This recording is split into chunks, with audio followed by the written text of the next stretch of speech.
All right. Hello, hello. Test, test. Can you all hear me? Um, Yep, we can hear yep. you. Uh,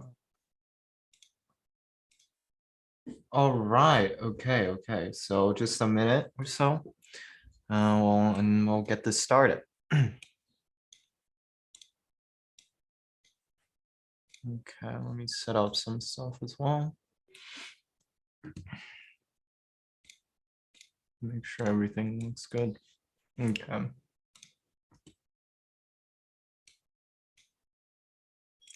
I'll chat as well. All right, so it is 1:15. So okay, I'll share my screen first, actually. Screen share. All right, make sure you guys can see the screen stuff. You can see it, right? Can I open Yeah, chat? we can see it. We can see it. Yep. Yeah, cool, cool, cool. So welcome to I guess my workshop, the intro of web dev. So we're gonna be talking about HTML, CSS, and JS. So I guess if you guys are familiar, I mean, like some people probably heard of it before, HTML, CSS, and JS. It is the core of like web development. It is what if you're going to web development, you should know at least to some degree about HTML, CSS, and JS. A lot of the since I only have like around an hour and 30 minutes to talk about this web development, obviously HTML, CSS, and JS, that's three languages.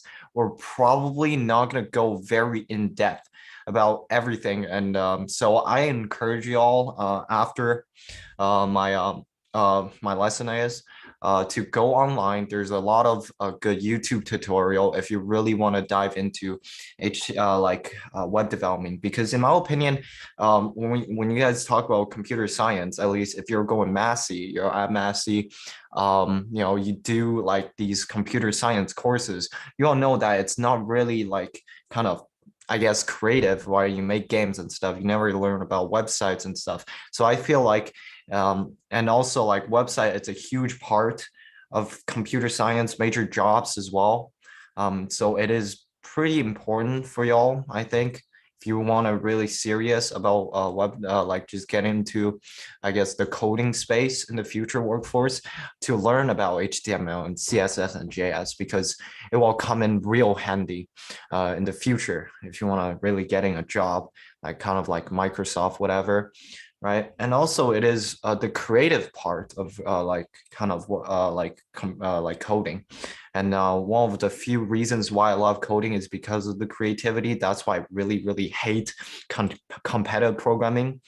And I really love game development and also web development. And I think those are the two really fun parts of programming you guys should get into. So without further ado, okay, I'll give a brief intro about like HTML, CSS, and JS, right? A lot of people, when they first heard it, wow, three language, that's kind of daunting, right? It's a big like part, right? Like three languages, and they will get scared, and they will just quit when they heard that. Well, I like to break it down into, so for HTML, what it does, it's really simple. The only you can think of it as like a manual Word document. Like the only purpose that HTML does is to lay down like raw content, like text, right? Like paragraph text, heading text, and we're talking about like images, we're talking about links, and like sort of things. Like it's basically just your Word document, but it looks like a code when you're coding, right? Like it's not really a programming language in your like run-of-the-mill programming language. We're talking about like the Python that you learned last week, right?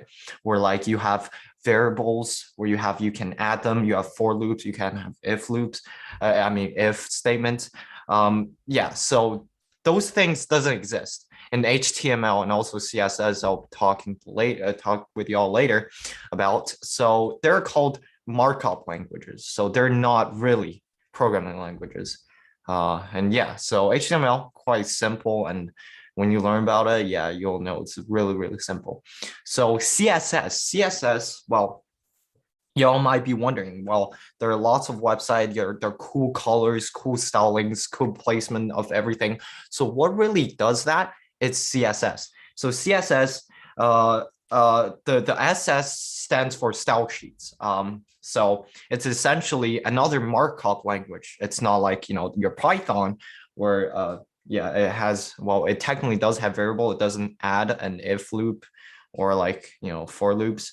It's not like your traditional programming language as well. The only purpose of it is to add stylings. So we're talking about changing position of HTML elements, changing its color, and also, I guess, changing just how it looks on the website itself. And then we can get into the JS. So JS, think of it as the Python of like web dev world. So like it does have, your whole entire logic stuff, right? Like your if statement, that's where like you have your if statement, your for loops, and your functions, like your rundown mill kind of like programming languages, if that makes sense. And yeah, so I'll start off by I guess just tell you guys how to set up an HTML CSS environment.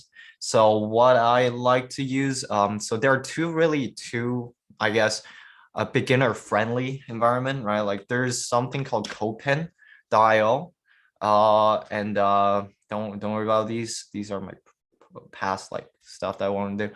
But yeah, so you can see like CodePen. So this is one of it. So you can just go here and then it has all the stuff set up for you. So this is really beginner friendly, but we'll not be using it because CodePen really restricts some stuff that I really want to talk about. Like it doesn't have headings or whatever. It just really sets up for you. So it's really easy, simple if you want to like just do something like real quick. And I would suggest like CodePen and stuff. Another thing that I think we'll be using is Replit. Oh, sorry, Replit.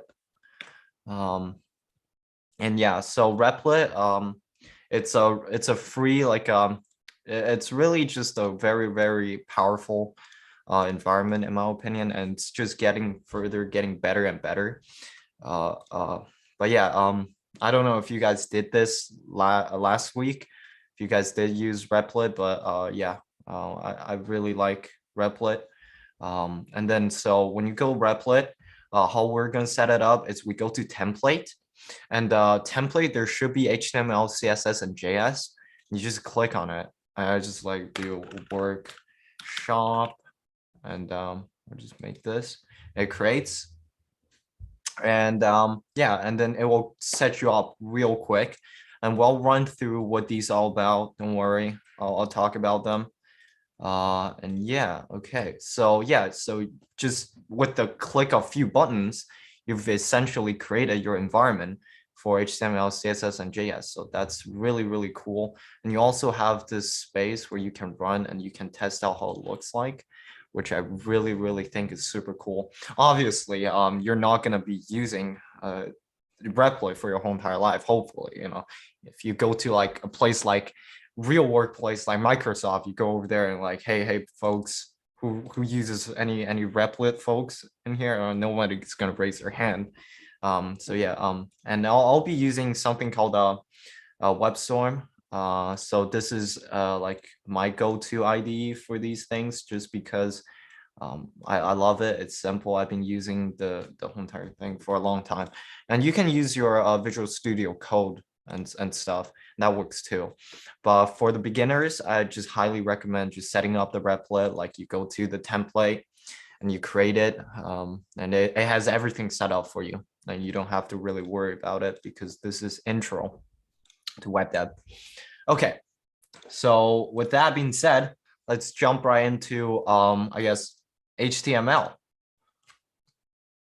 All right, so the first section of HTML, I guess we're going to talk about here in Replit. I'm just gonna copy and paste this so that it will look just like what you guys have.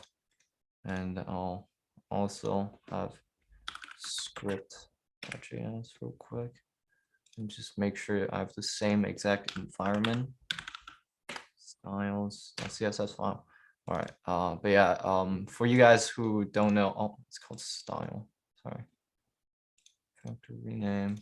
Just change that style. And it should be good. Yeah, for you guys who don't know, the files here, it already sets up for you like script styles. I'm just making sure that I'm in sync with y'all. So yeah, so it will look something like this. So I guess we'll run through this. So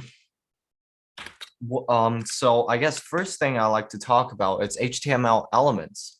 So for an element, what an HTML element looks like is, as you can see already, these things, HTML elements usually consists of a less than and a greater than sign, and then with between them, you have your like little characters. So like, for example, I'll give a p tag, for example, a paragraph tag. You don't, I'll dive this a little bit later.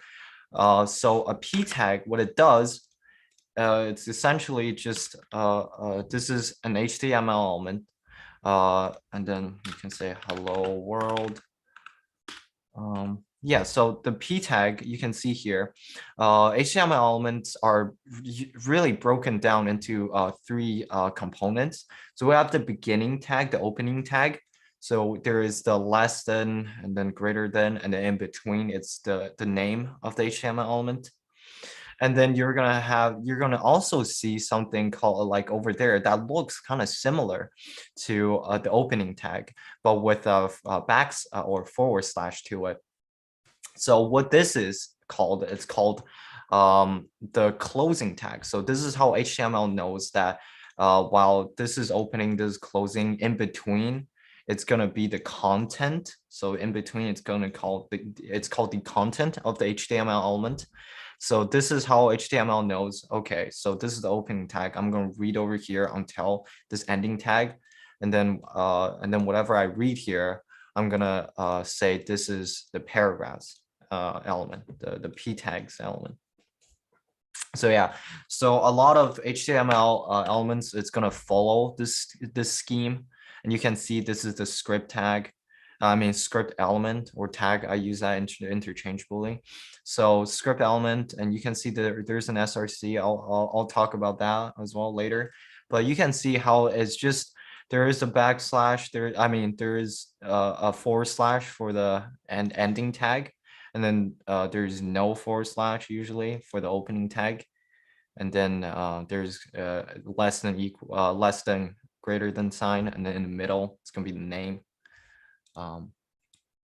But yeah, anyways, I guess moving on. Also, I'm gonna try to show you guys what I'm saying here with a visual diagram. So here's the opening tag. So that's the p tag I was talking about, and then the content and the closing tag. It usually has a forward slash. I mean, it always, well, it always have a closing tag. For closing tag will always have a forward slash. That's what I'm saying. And then this whole entire thing is an element. And then in between the opening and closing tag, it's going to be the content. And yeah. So element attribute. So this is going to be the part where I was talking about like the script. And you can see in the opening tag. So usually attribute, well, so actually, I'm pretty sure always attribute is going to be happening in the opening tag. You are going to see like an attribute name, in this case, SRC, and then equals to whatever data it points to. So for script tag, it's used to link JS, so JavaScript files. So what it does is, you know, you have this script tag calling, you know, telling the HTML document that, hey, we're linking a JavaScript file. Okay, so then, you know, obviously you want to know where is it? Where is the script? So then we give them an SRC. So SRC stands for source. And then you can have, so inside the source, for us, it's going to be the script.js, right? And also you can link this with a URL, and that's fine too. Yeah, so that is generally what attribute looks like. So it's going to have something in the opening tag, and you're going to see the attribute name and then equals to the data. And that's basically it. That is just how like HTML like elements collects data.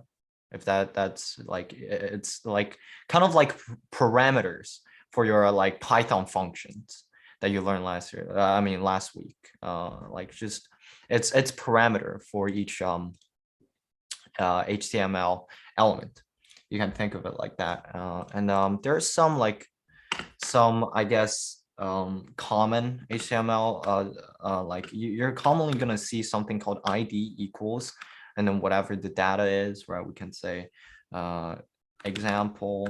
And there's another attribute that you're going to see often. It's called class, and then class equals, and then the data of this attribute, we can say class one.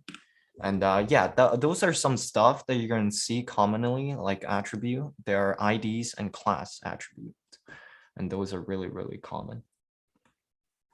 And we are also going to learn that later on as well for ID and class, what it does. And I guess before I mentioned, I said most HTML is going to have an opening tag, closing tag. So, you know, that hence nudge, nudge, wink, wink. There's going to be tags that are empty. They're called empty elements. So it doesn't have a closing tag. So for today, I'll be only talking about something called image tag. So image tag, what it does is you know, is to link images, right? It's like you're placing, you're drag and dropping an image into a Word document. So what image does is like it needs a source and it needs an alt, but then it doesn't have a closing tag. Because, you know, closing tags are really used for like you can read in between the closing tag and opening tag, and you can have the content in between. But for an image, obviously you don't need any content. It's just an image. It's a file, right? You're linking a file, and you don't really need a content saying like hello world, like a paragraph, the p tag or the paragraph tag. You actually need the text in between, a content in between. But like image, you don't, it's not a text file. I mean, it's not a text tag. So why does it need a content, right? So that's why it doesn't have a closing tag. And then source for image, we can, so source, again, source is going to be where your image is located. And then this alt, so I guess it's best if I just show like an example. So Overwatch 2 logo. You know, Overwatch 2, it's I've been waiting for a long time, so that's why I'm gonna choose this. So again, you can use a path. I guess it's cool if I just show you guys how you guys can put actual like. So I'm gonna change this name called OW logo.png. I'm just gonna like, you guys can use any file, by the way. Like I'm just gonna use Overwatch 2 logo, for example, here. And then for Replit, it's really cool because you can just drag and drop, and then it's gonna be right there. And similarly for me, I'm gonna just drag and drop this into my workshop folder, which is kind of like my work environment. Now I'm gonna see it here, and then I can do src as OW logo.png. And then alt attribute essentially just, I guess you describe what the source is, what the image is. So this image, we describe it as Overwatch 2 logo. And when you look at it, you can see here's the thing, and here's how it looks like. And in I guess in here in your Replit, I can also show you guys this. It works just as well. And here it is. And here's a cool thing. You click on run. And also there's another cool thing. If you click on this, it's going to open up like your own little thing. And you can actually send this to your friends, whatever. and your friends are gonna see like your kind of a website. So when you create a website on Replit, you can actually send the link to other people and they can look at your website and they're like, wow. But yeah, it's pretty cool. And you can also use, again, you can also use what do we call it? You can also use, oh, did I close this? You can also use image address or like I guess just you can use a link, a URL for this as well. And this should be just as good. Yeah, it works as well if you put a link in here as well. So that's good. That's how I just want to show you guys. You guys can put local image, local files as well as online files into source. And this same thing works for JS as well. So you can put like an online JS source and we'll run as well. So that's that. So image tag, again, this is an empty tag, so it doesn't have the closing. Like it doesn't have something like this. Again, see my ID just automatically say it's grayed out. They don't look at it. So yeah. And now I'm gonna talk about nested elements. So what a nested element does, well, by its name, it's an element nested within another element. So for example, here, hello world, that we set p tag, the paragraph tag to. So a paragraph tag, I'll just talk about it later. You guys don't need to know what it does right now. So we can use something called strong. And we close out the strong. So strong, it's a HTML element that that is nested within this p element. And when you look at it, it should make the hello part like bold. And here it is. So strong, what it does is it bolds whatever the text is within it. So yeah, so right here, you can see how like it's a p tag, and then we bolded the hello section of this p tag, and then the world is left out and it doesn't have the bolding. So cool. So for nested element, you really got to watch out. So for HTML, you have to close. So like it has a general structure to it. So like every programming languages, you must close each inner nested element before working outward. So you can't just put strong here, right? Hello, and then you put it here. It won't work because P is going to be surrounding it, right? It's kind of like doing math brackets. You got to finish. It's basically counting math brackets. So you got to put this. You got to end a bracket first, right? You can't just put like square brackets. You can't just do math. You put square bracket and then like you put a parenthesis and then square like ending square bracket between it. Yeah, like you just can't close I guess this p tag without closing the strong tag first, because that's within it and you got to work your way out. That makes sense. All right.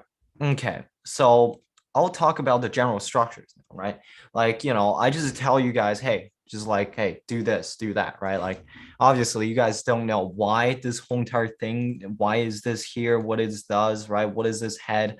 So here, I'll just give a general description of this. So generally, you're going to see the HTML structure like this. Obviously, it's not going to have an image here. We just added that. But generally, you're going to see these things, all these three things. So I'll talk about it. So for this, you're going to have at the start, you're going to have doc type HTML. So what this does is essentially just tells the browser that, hey, it's an HTML file. Most modern browser really doesn't need this, but it is a good practice to put this there. And also, like, you're not that lazy, right? You like it's only like 15 characters. Come on, just type it out. Don't be lazy. And yeah, it essentially doesn't do anything, but to tell the browser that, hey, it's an HTML element. It's an HTML file that we're looking at. Just gonna jump in right here. Our points code for this workshop is listed in the Zoom chat. And of Okay. course, just a reminder, if you have any questions, feel free to drop them in the chat as well. Yep. Okay, cool. All right, so moving on, we're gonna have this HTML that's gonna, I guess, nest everything inside there. So what HTML tag does, it's basically just a wrapper that you put all your stuff around, so it doesn't really do anything. Again, it's just a big wrapper around your HTML elements, all your HTML elements. And then within this HTML, you're gonna see two sections. So head and body.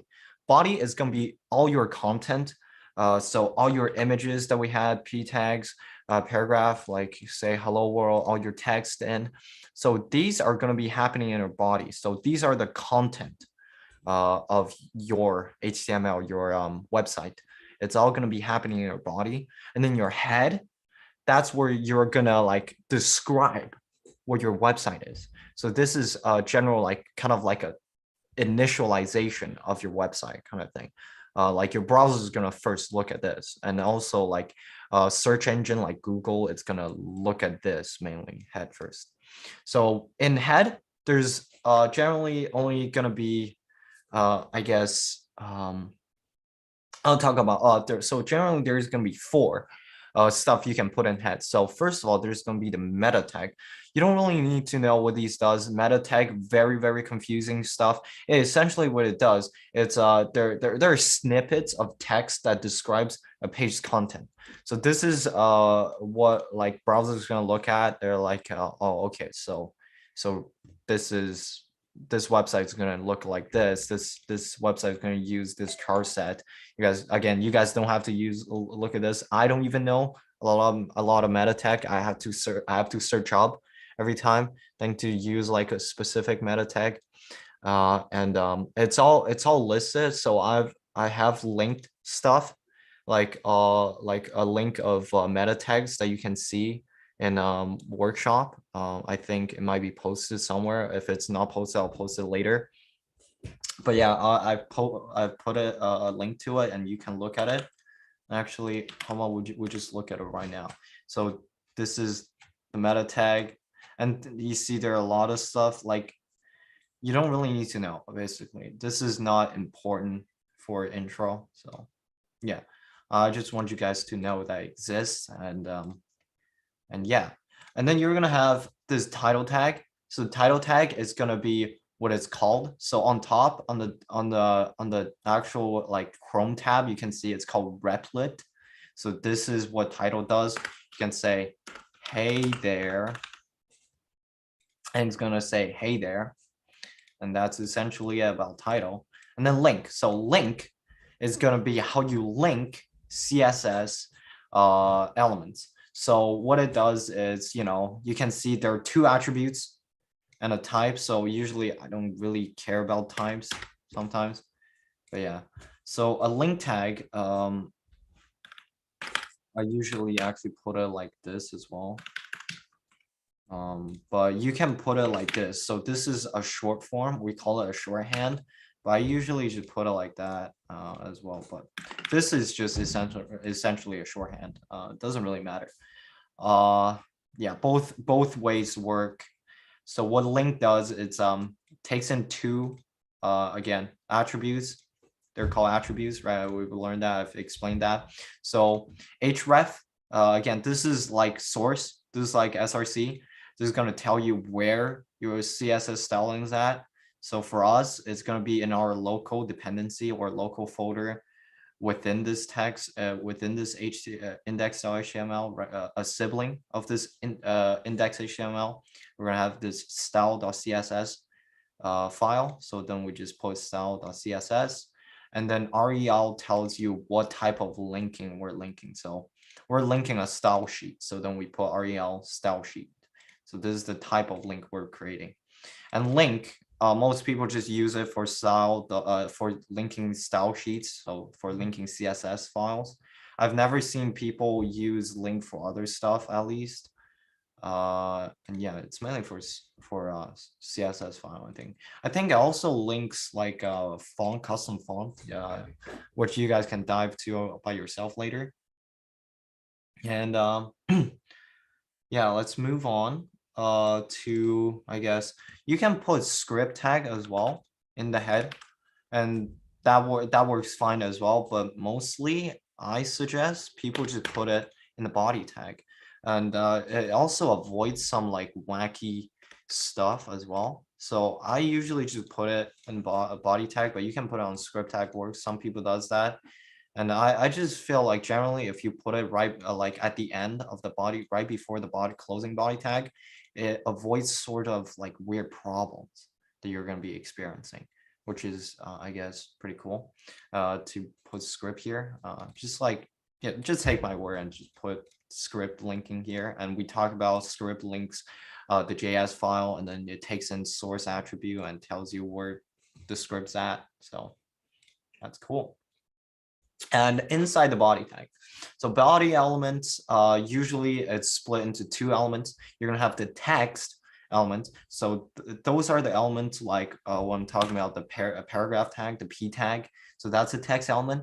Another text element that we're gonna have in this body is gonna be headings, right? You're gonna have headings like a title of a book, right? So they're called H something. They're H1, H2, H3, H4, H5, H6. Actually, I'll just show you guys. 6, 1, 2, 3, 4. Actually, my doc, I can just copy and paste. Here we go. So I'll put that heading up here, and then we'll see how it looks like. And you can see here, heading 1 is the biggest, heading 2 is smallest, heading 3, heading 4, heading 5. Heading 6 in smaller one, and then our paragraph, right? Like it makes sense because there's going to be subtitles of a book, right? There's going to be the title of a book. There's going to be the like a lot of like just levels of heading, yeah, that you're going to have, and it goes from like the biggest to the smallest. So H1 is the biggest, H6 it's the smallest. So those are the heading element. And then you're going to have the paragraph elements. So those are called the text elements. So those are what actually adds the text to an element. I mean, to your HTML website itself. And now we're going to have extra element. So extra elements are the elements that we talk about, like the strong bolding. So those are extra element. Those are elements that like wraps around like a word and it changes the style of it without using CSS. Think of it as like kind of like a CSS kind of thing where like you put around it and then changes the styling of whatever, right? Hello gets bolded, right? For here, over here. So yeah, those are like extra elements. Again, in my Word doc, I talk about other stuff like italics and then underlining. So we can talk about, so there's the I tag, so italic. And there's also the U tag, which is to underline it. And you can see here. So those are just like changing the, I guess, the look of the text that's wrapping around it. So I guess, so those are called extra elements. And in my document, I did talk more about it. And yeah. So we're also going to have like link elements. So link elements, we're talking about like, you see it on websites, how do they link website to website, right? So they use something called an A tag. So an A element. So this links element, this links websites to websites. So we can have something called, so we can have an href here. And again, href, it's just where you want to send the people to. So you want to send people to like MasseyHacks.ca, you choose put HTTPS and then MasseyHacks link. And then we can say link to MasseyHacks here. And then on the website, you have this links to MasseyHack. And then you click on it. And then here's a link and redirect you to MasseyHacks.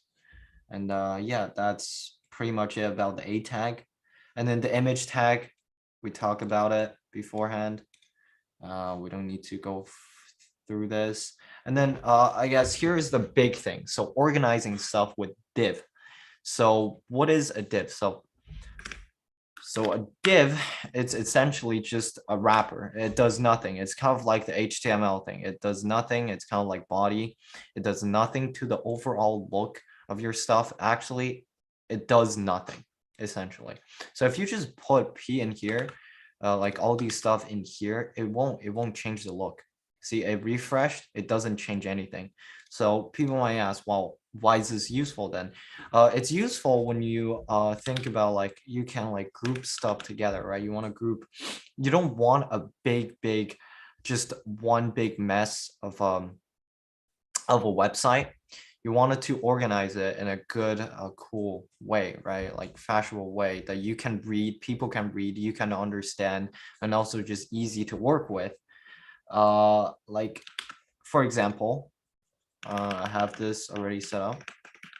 Like you can group like a header and a paragraph follow along with it, right? You can group a header and a paragraph follow around along with it, right? So you have article 1, my very first article, and then article 2, my second article. You can see here, you group them up together in this nice looking div.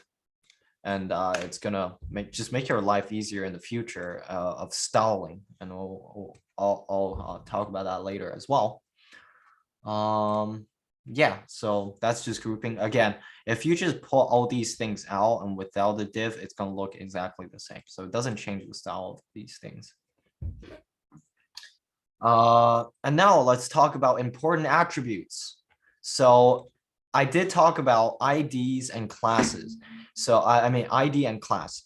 So ID, it's going to be the unique identifier. So you can only have, so unique identifier, the word unique, means that in all of HTML elements, there's only be one element with that ID and one only, because if you have other ones, technically it still renders the website, but it will have some weird and wacky stuff happening.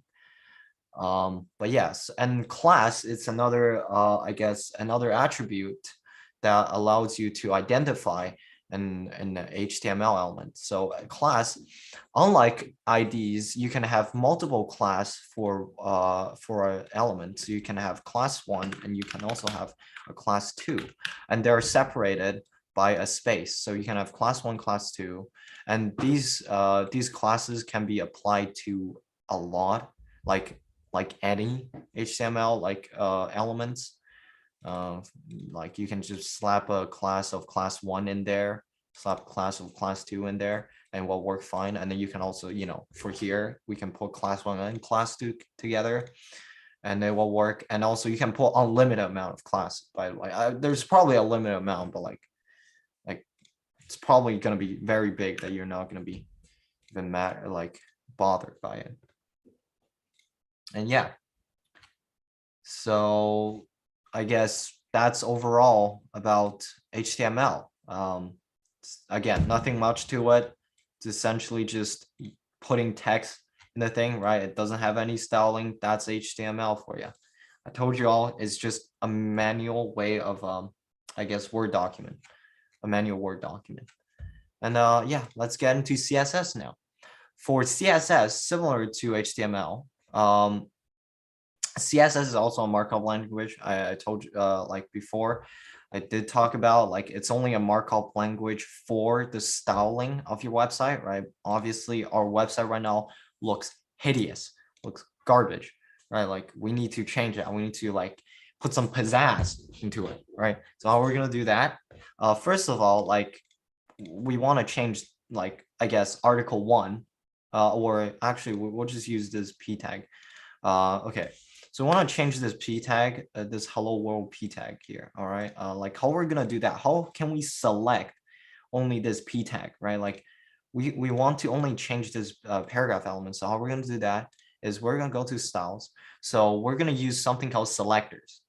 So there are many ways of selecting an element. So there is first way, we're going to call it the element type. So we can have p which is this P element, all the P element in the whole entire website. And we're gonna say, we're gonna make the like color of it aqua. So color changes the text color of whatever HTML element you're looking at, and boom. So these are all the P element, right? Like you can see here, P tag, my second article, my very first article, and then P tag over here, hello world. And they're all they're all P elements. So that's why they've been selected. So we select all of them, and then we're going to change the color of it. So that is essentially what it does. But, you know, obviously it's not ideal that like we only want to change the hello world portion. So what can we do with this? So we can do another thing. It's called, we can select them by ID. So this is where ID attribute becomes handy, right?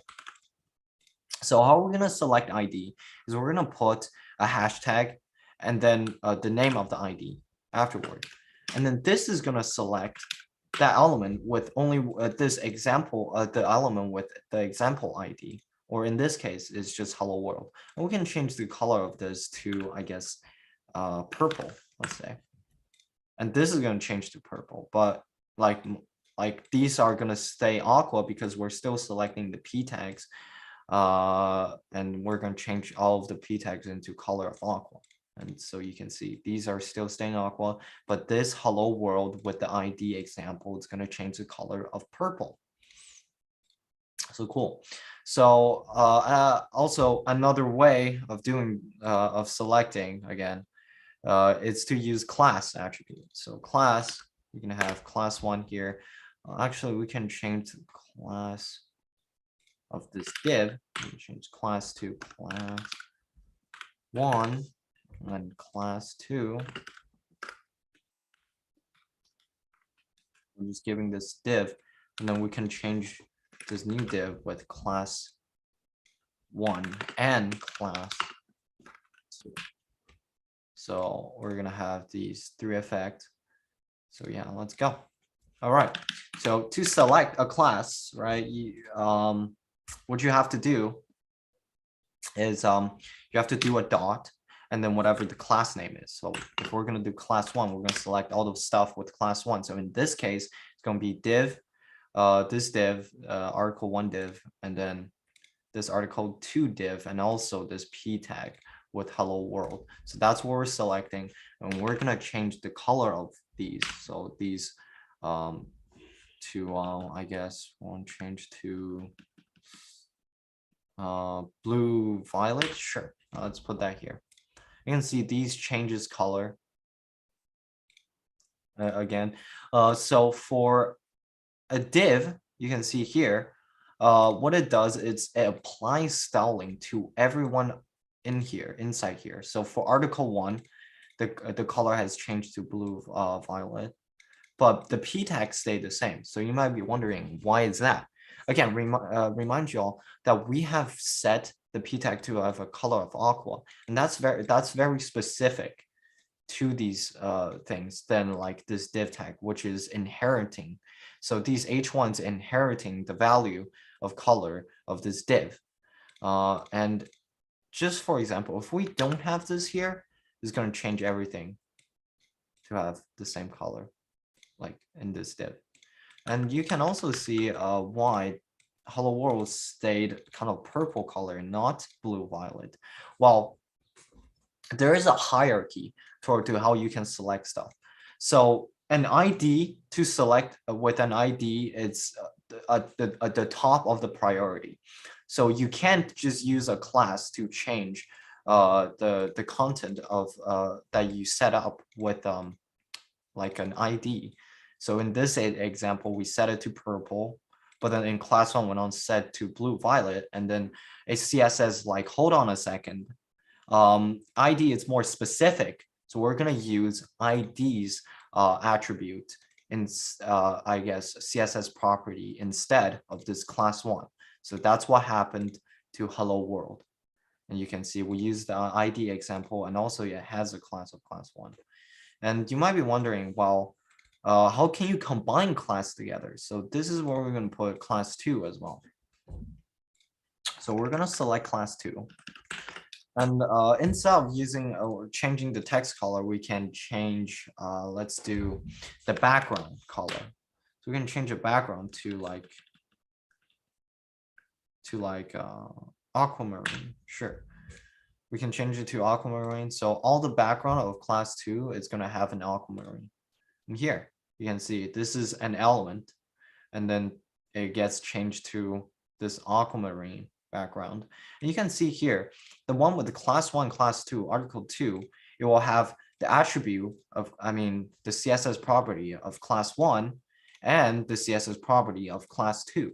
And those two doesn't interfere with each other.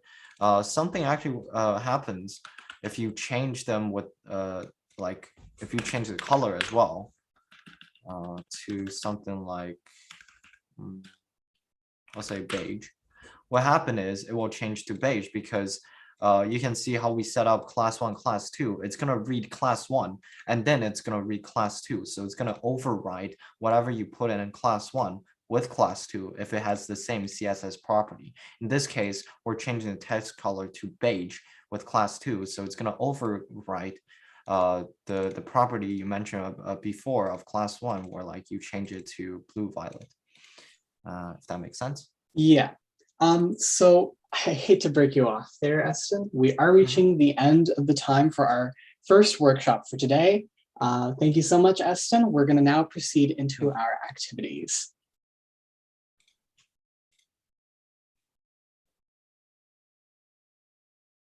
All right. Okay. I'm just going to end this then.